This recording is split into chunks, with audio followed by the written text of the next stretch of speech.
des applaudissements nourris de la salle, le gouverneur du Moyen-Goué reçoit des mains du superviseur provincial le rapport actualisé du dénombrement. Cette rencontre, qui marque définitivement la fin du processus de recensement général de la population, a permis de faire le bilan de ce dénombrement, les résultats obtenus et les défis rencontrés sur le terrain. Il y a les difficultés d'accès à certaines zones. Ceux qui sont venus faire le recrutement ont passé plus de temps à Lambaréné, ce qui fait que je me suis retrouvé avec plus d'agents de Lambaréné, alors qu'on répartit les agents selon le découpage. Les autorités pilotes ont salué l'engagement des agents recenseurs et l'ensemble des acteurs ayant contribué à la réussite de cette fastidieuse et stimulante opération statistique. Le remerciement s'adresse en premier lieu aux autorités de la province et tout particulièrement à Monsieur le Président de la Commission provinciale de ressources pour son engagement constant, son leadership et son soutien effectif tout au long de l'opération. Un narratif adopté également par Jean-Benoît Becal en rappelant la nécessité de ces données collectées pour la planification du développement et l'amélioration des politiques publiques.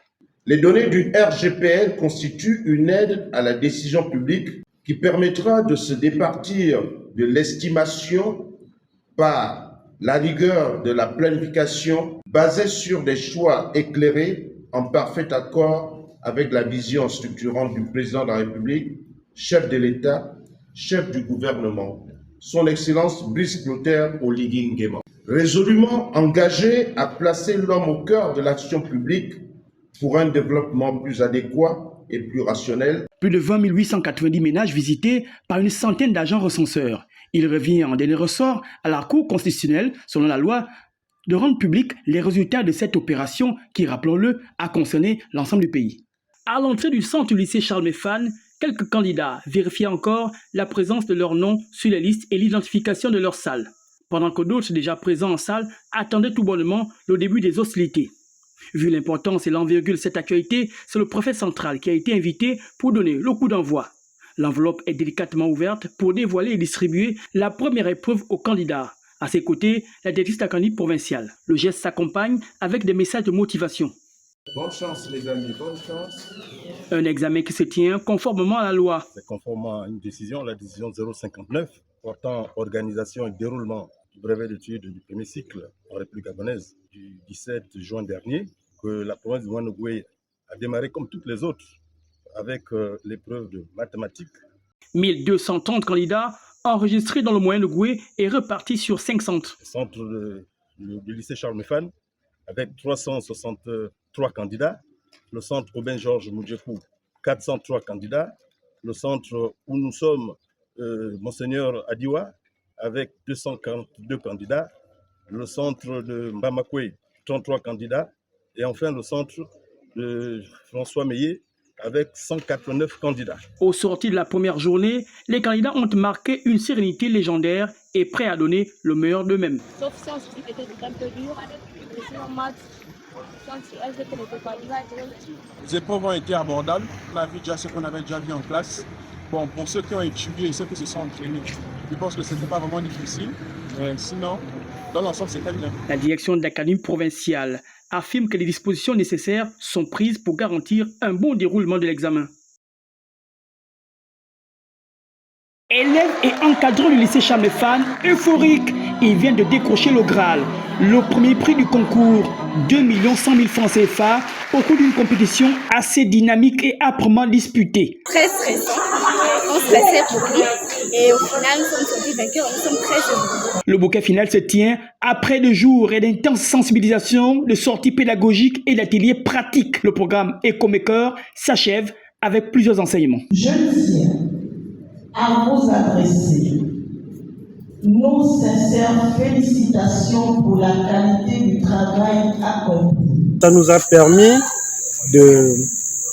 d'accompagner les enfants, à leur donner les outils pour la protection de nos écosystèmes et de l'environnement. 120 élèves venus de 4 établissements du secondaire de la ville qui se sont initiés dans la valorisation des déchets plastiques. Aussi, c'est pareil, un message à la population que la pollution a des très grands méfaits, non seulement sur l'environnement, mais également sur l'être humain. Pour cette deuxième édition, c'est l'association La Dynamique de Magnan, grâce à son partenariat avec Morel et Pomme Gabon, qui a été en première ligne dans le combat durant ce mois dédié. Je l'ai vécu comme une responsabilité un défi.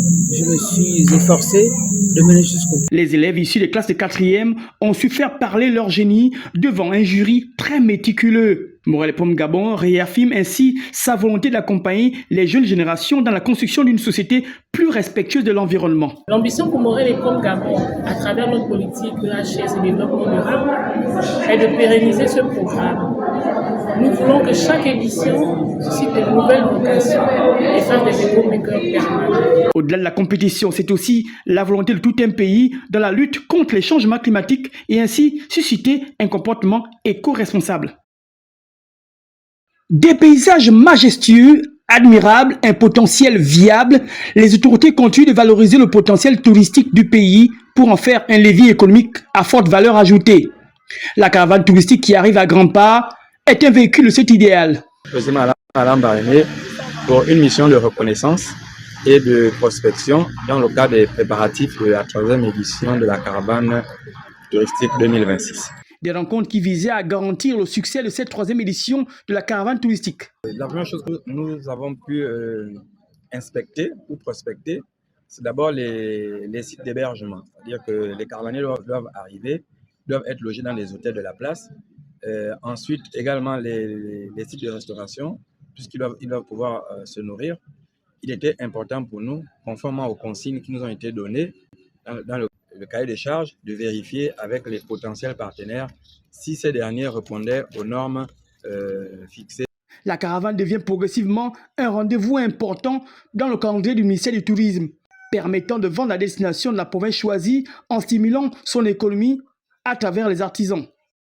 Au 9 septembre, ce sont les dates qui sont retenues.